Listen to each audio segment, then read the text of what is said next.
దీపావళి పండుగకు ముందు పట్నంలో అవ్వల్దార్ పండుగ అయింది. దునియాలనే ఎక్కడా జరగని ఇచ్చంత్రమైన పండుగ ఇది. తీరు తీరు డాన్సులేసి గజం గజం ఎగిరి దుంకి బాహుబలి దున్నపోతులను వంటి చేత అల్లిచ్చి మస్తు హంగామా చేసిర్రు. ఇంతకు ముచ్చట దేని గురించో సమజైందా?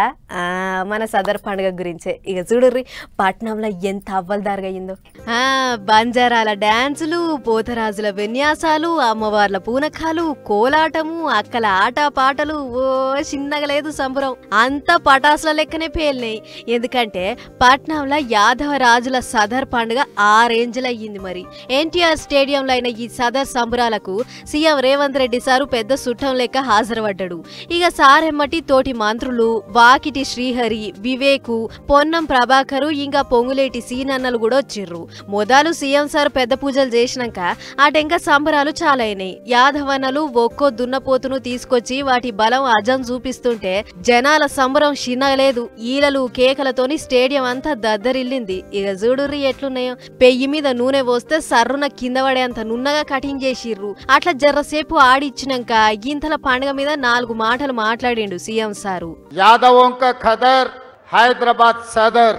నాకు ఆశ్చర్యం అనిపించింది. తెలంగాణ రాష్ట్రం వచ్చి 10 సంవత్సరాలైనా సదర్ను రాష్ట్ర ఉత్సవంగా ఎందుకు నిర్వహించలేదు నాకు అర్థం కాలే.